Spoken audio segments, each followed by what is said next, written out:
Hey, it's Mike Lynch with AmeriFirst Financial. Hope you all had a great weekend. It's time for your Monday morning mortgage update for the week of February the 22nd.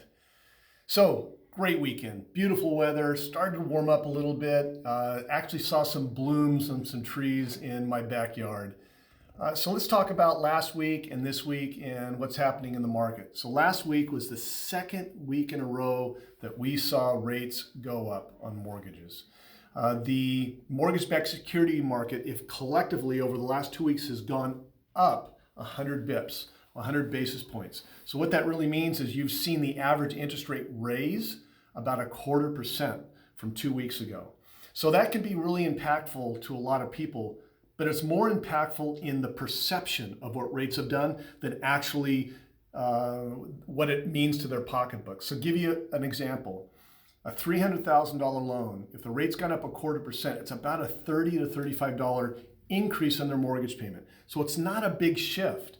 But again, the consumers I've been reporting is going to start to hear a lot of headlines, and so are you, about what these rates are doing and the fact they're going to go up and are they going to change. And so it's really up to us as mortgage professionals to make sure that we educate our borrowers, our buyers, our sellers on what this really means and the real impact. So let's talk about what we're looking at this week. The three things: debt, inflation, and economic reports. So debt. I think debt's the new word for stimulus. The Senate has been going through the process of approving the $1.9 billion stimulus package that was passed. And now they have to find all the details and get everything written out so that they can actually get the money into the consumers' pockets, which we expect to be about mid-March. So that's adding $1.9 trillion to the $900 billion stimulus bill that was passed, or package that was passed at the end of last year, to the $1 trillion one that was packaged the beginning of last year. And now they're talking about an additional multi-billion dollar, maybe even $1 trillion infrastructure bill that they expect to pass sometime this year. That is a massive amount of debt. And the question is, how much will all this really stimulate the economy, and how will we respond to this debt? What we know is going to probably happen is the debt's going to go up, obviously, and debt is bad for rates. It just is. So the second thing is inflation. It's been coming. We've been talking about it for months. What causes inflation? Really three main things: growth, stimulus, debt, and low rates. So the economy is growing. We're starting to see signs of this. The economy is starting to open back up. People are starting to get back to work. I was in a restaurant over the weekend and nobody had a mask on, which is a good thing.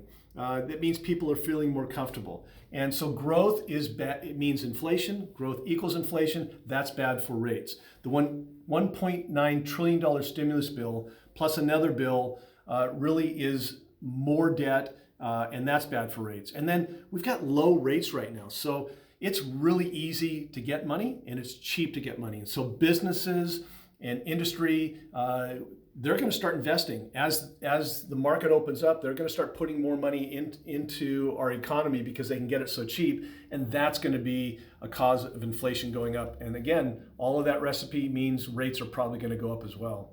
So the third thing is economic reports. A very, very busy week for economic reports. Now today is a slow day, but Friday is a big day. Personal income and personal spending. We expect those numbers to go up. People are making more money and people are spending more money. That's great for an economy. That's not great for mortgage rates. So it's a very volatile week. We're starting this week off locking, not floating, locking, and we're probably not going to change that narrative or that position unless there is a change to the narrative, unless the spending bill is going to die, unless we probably see rates shoot way up and people aren't going to be able to borrow the money as easily as possible. But we just don't expect much of that to change. We expect rates to stay relatively low historically, even though they're going up a little bit. So if you have any questions about your client's loan, mortgage rates, when they should lock, go ahead and give me a call. If you know anybody who would benefit from this video, all my information is down below. Please send it to them. And if you have